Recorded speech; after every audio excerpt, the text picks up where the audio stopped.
Kelly here, and I am back with another video. This one's about the Jaguar rebrand. We'll do a quick review. I have a video I'm reacting to by Speed, and then we'll bottom line it.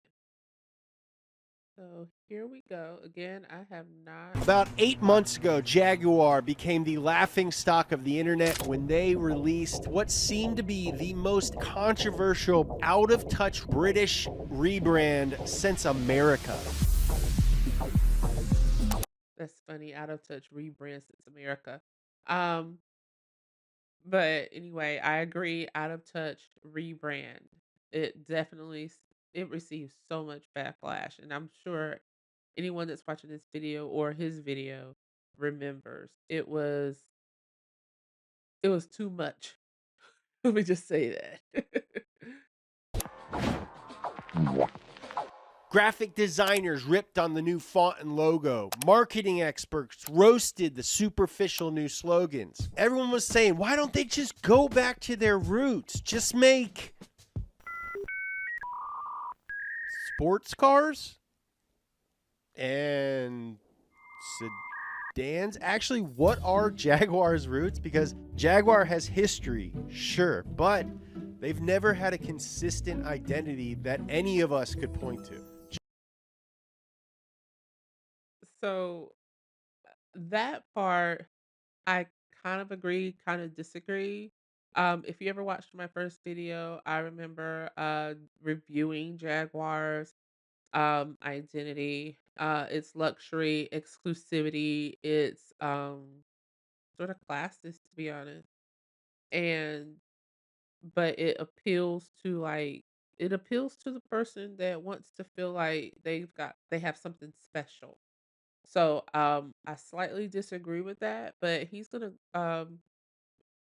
I watched, like I said, I started watching a little bit of this, and he dives a bit deeper into the history than I did, and I really like that. And I can see what he's talking about as far as like historically, but I won't say that much of their run has been without identity. I would even argue that it has been slightly consistent. Just spurts of identity that lasted a few years at a time. So these roots that Jaguar is abandoning don't go as deep as people's criticisms of the new Jaguar suggest. I've been thinking about this and talking about it with my friends since November. Then suddenly, it hit me like a ton of frickin' bricks. Jaguar is making a bet on something sinister. And unfortunately, I think it might be a smart play. Type 00 is the first physical manifestation. So I wonder what that sinister thing is, but I remember by the end of my video, I thought it was not a smart play. So I want to see how he gets to this conclusion. Very interesting. Of the new Jaguar brand. The latest rebrand isn't Jaguar's first identity crisis. The brand has struggled to define itself for a while. And by a while, I mean absolutely forever.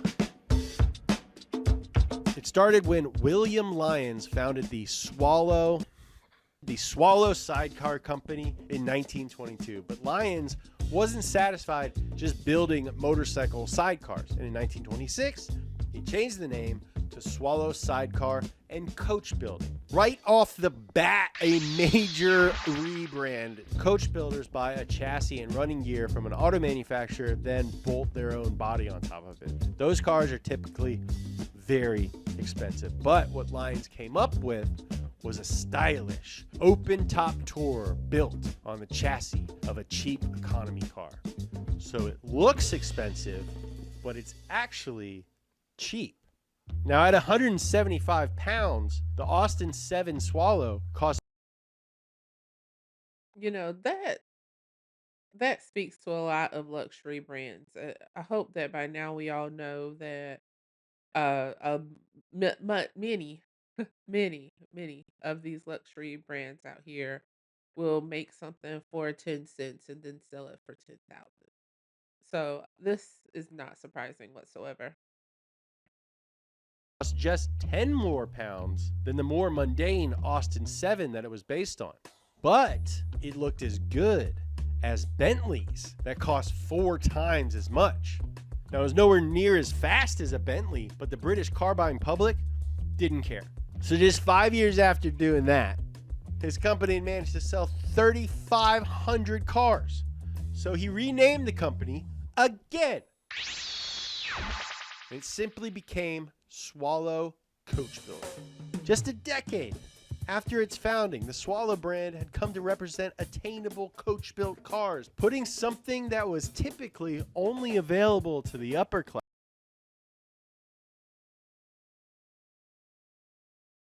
Sorry, y'all. I know I'm gonna pause a lot, but I saw something. Where's that?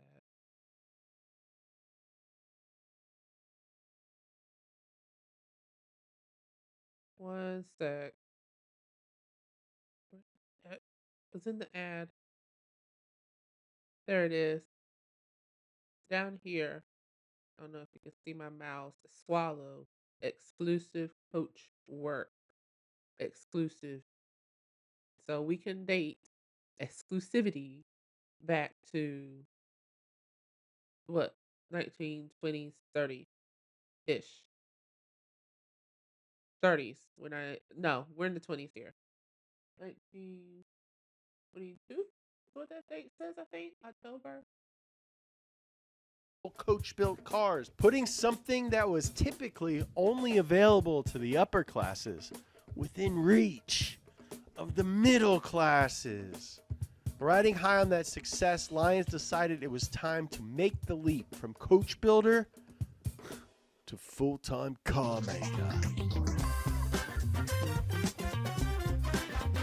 In 1932, a larger, sleeker, and more powerful Swallow SS1 debuted. At 310 pounds, it was more expensive. But like their first car, it was more show than go. With just 68 horsepower, the SS1 couldn't keep up with the true performance cars. Once again, the car buying public did not care. Like the original 7 Swallow, the SS1 was as stylish as those elite cars at a fraction of the price, and Lions sold 4,200 of them.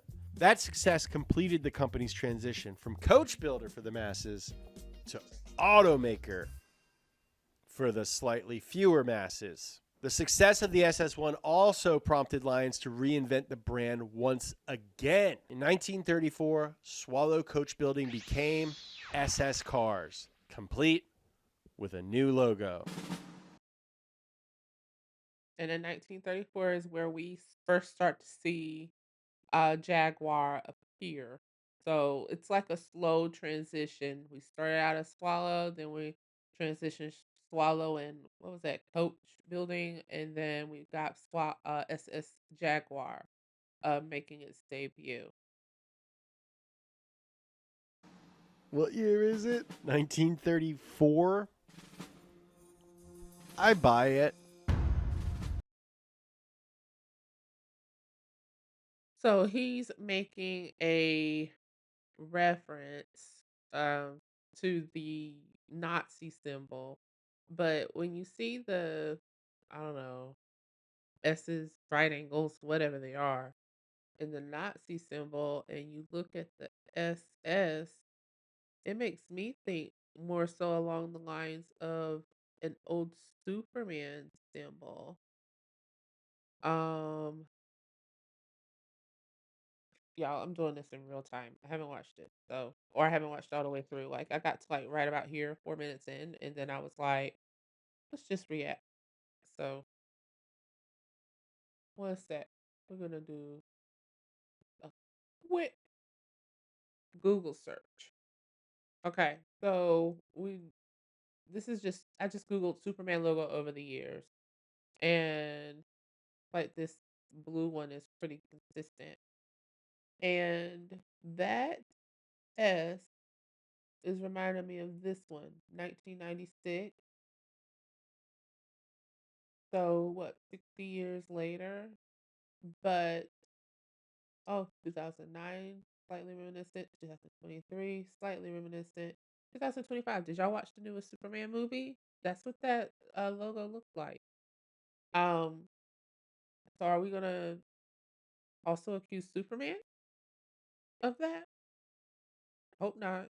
Anyway, hey y'all, Editor Kelly here, and am in the middle of editing the re-review of the rebrand um by Jaguar, and I'm like noticing something in my video.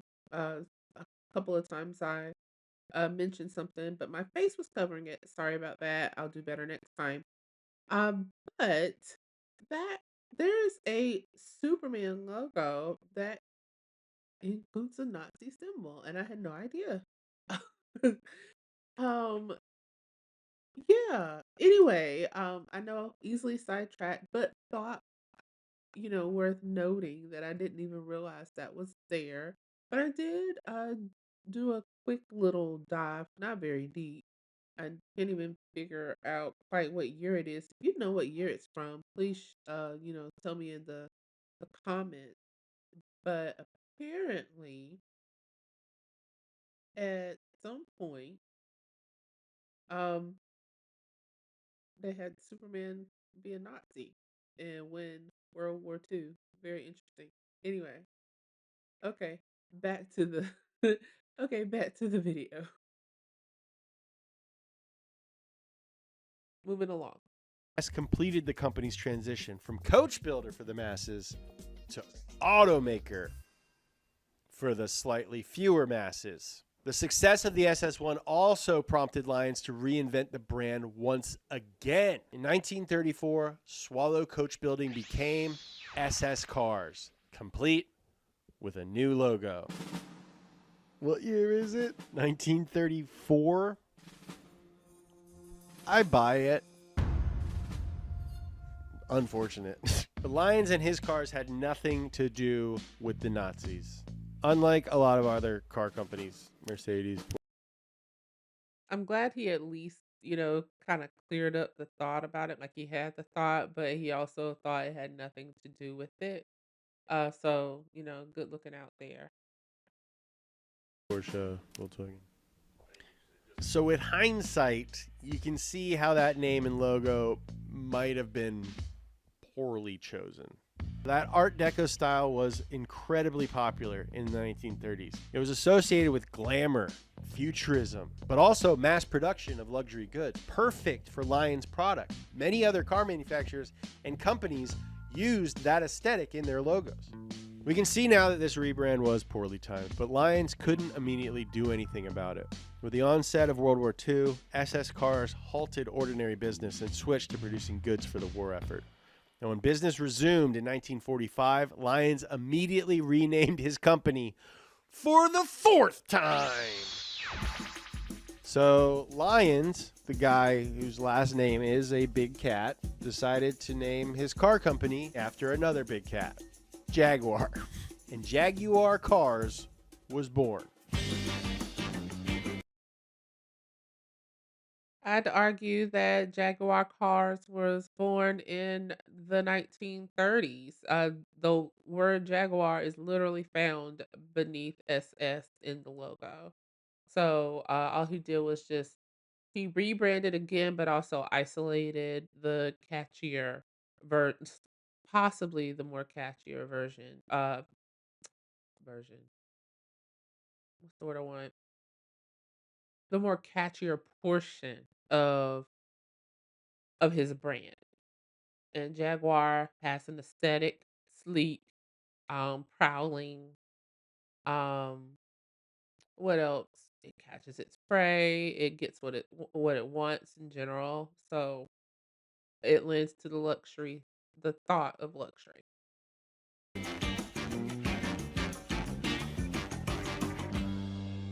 The statement he released simply said, "Unlike SS, the name Jaguar is distinctive and cannot be connected or confused with any similar foreign name." But the German army did have a bunch of tanks named Jaguar, though, too.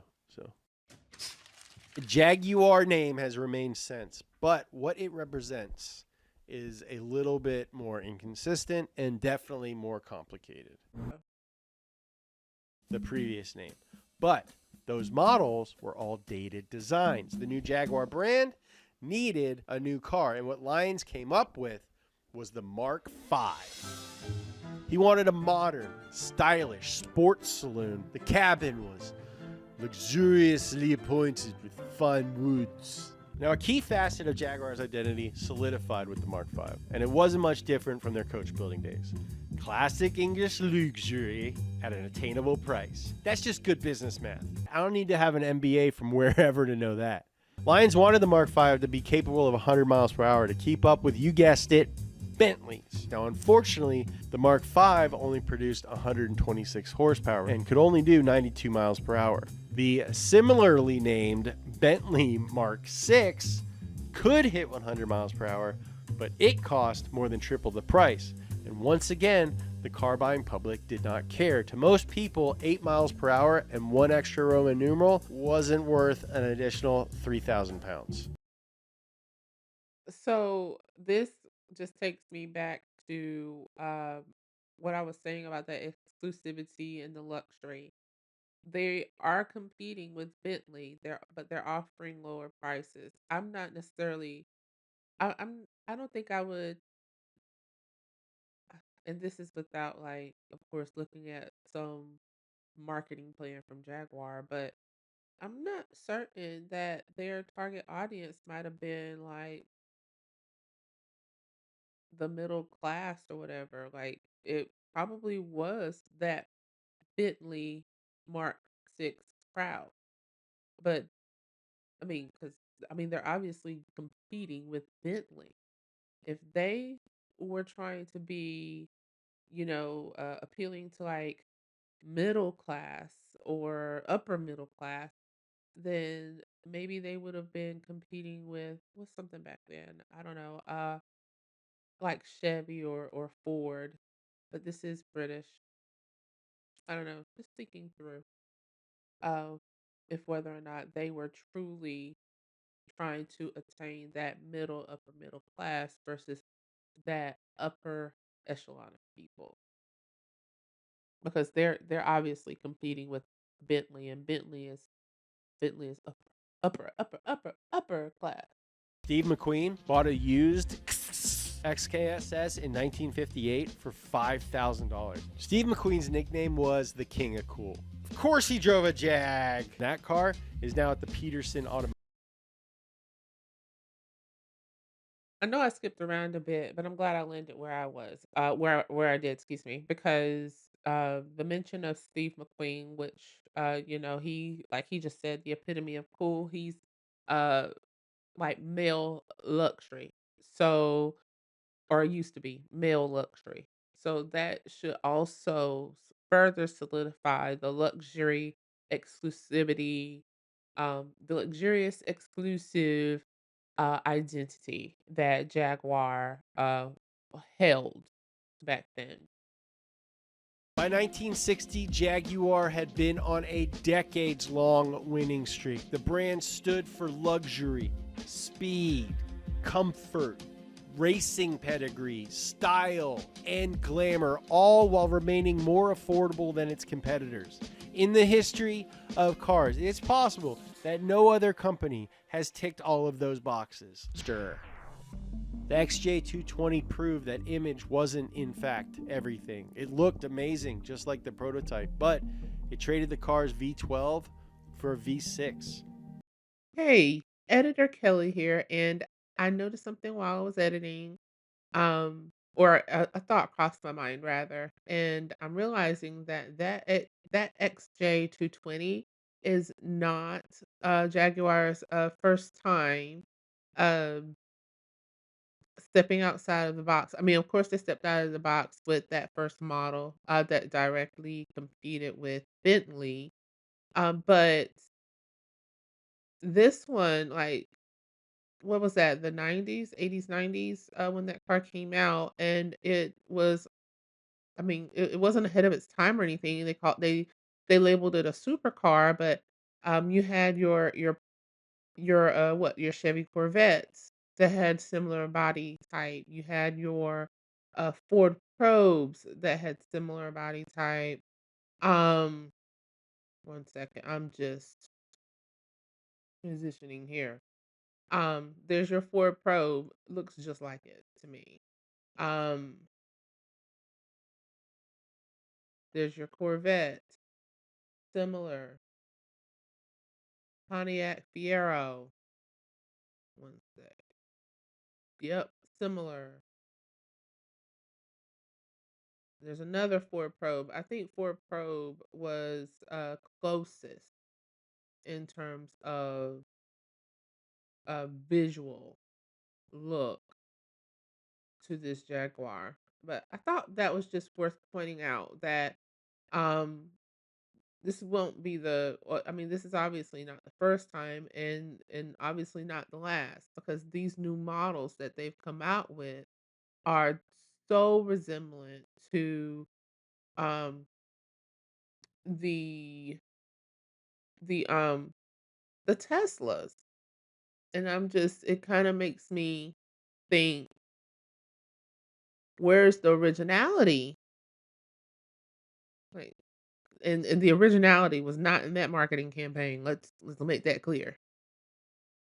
All right, back to the video. Reviewers criticized the sound, and one described it as nuts and bolts being put through a blender. Another journalist described driving it as sheer torture, and another called the XJ220 a cynical marketing exercise. Cynical. I don't know, man. I've never built a car, but if I did, I wouldn't want anyone to call it cynical. I still want one. F***ing sick looking. So maybe supercar maker didn't fit the new Jaguar's identity. So their other cars in the 1990s leaned into heritage. Okay, so that was just a quick clip of an attempt at creating like a supercar, so to speak. But and I'd argue that they have tried that again with this current rebrand. At least the good news with the rebrand is they didn't change the name.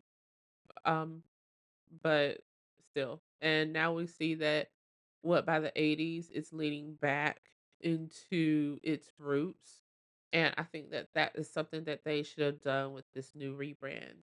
I think that it would have been more appealing um to their customer base, to be honest. And maybe that backlash wouldn't have happened. Which brings us to the most recent Jaguar rebrand. And I actually think that rebrand is only part of what's going on here. The word rebrand alone doesn't accurately describe the scope of what Jaguar's doing. Branding is how a product makes us feel about ourselves when we use it. Jaguar's new font, the new logo, the gender fluid models telling us to delete ordinary and create exuberant, those are all meant to make a certain type of person feel a certain type of way. And the fact that I don't want to feel that way or even understand the feeling that they're suggesting doesn't mean that that rebrand is necessarily bad. It just means that I'm not the person they're trying to reach. I think the rebrand was bad, and I'm not the person they are trying to reach. But it's not a good rebrand. They've alienated. I stand by this. They alienated their customer base, whether or not they're old people. They're old people with money, are they not?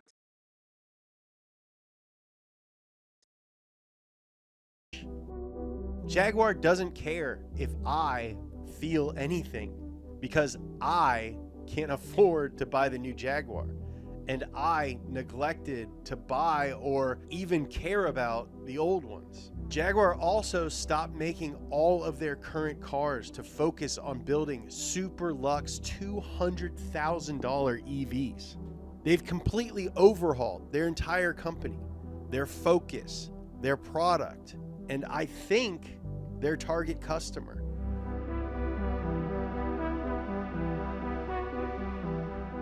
I've been covering the automotive world for almost a decade, and I could probably count on one hand the number of times that I've even talked about Jaguar. But now, everybody's talking about them. I spent 3 hours on the phone talking to my friends about them in a hotel room. We decided to make a video about Jaguar, but not because of some crazy. Okay, so that looks like it's pretty much the end of his video. We've probably a minute left, but I did do a little bit of I'm gonna give him a like real quick. Okay. So I did do a little bit of research, just to see if there's any if there were any news updates regarding Jaguar, and they fired the company that did the rebrand. Um, they what was that? I'll message him back. They um yeah, the rebrand's not going as planned, I'm sure. They had a dramatic sales collapse, the backlash. We all know about that. And in April, their European sales dropped by 97%. Okay. So as of September, they don't have plans to make a U-turn, but I do recall reading that they dropped the um the ad agency that helped create this. And as of like today, the last time, or actually yesterday, I visited the website, and they still have the new era or whatever it's called in the navigation on the website. So they do intend to still move forward with this rebrand. So hey y'all, editor Kelly back. And the end of that video, the mic was messed up. I didn't want you to have to suffer through the last like 2 or 3 minutes. So just a quick re-record where I was basically thinking about how Tesla, excuse me, how Jaguar seems to be competing with Tesla. I just ruminated on that a little bit. And then I also wanted to hear what y'all think. I think it's been nearly a year almost since that ad came out, and they've gone through changes at Jaguar, but they haven't made the change that I believe that most of their um base is looking for. So, anyway, comment below. I hope you like, subscribe, and share, and see you again next time.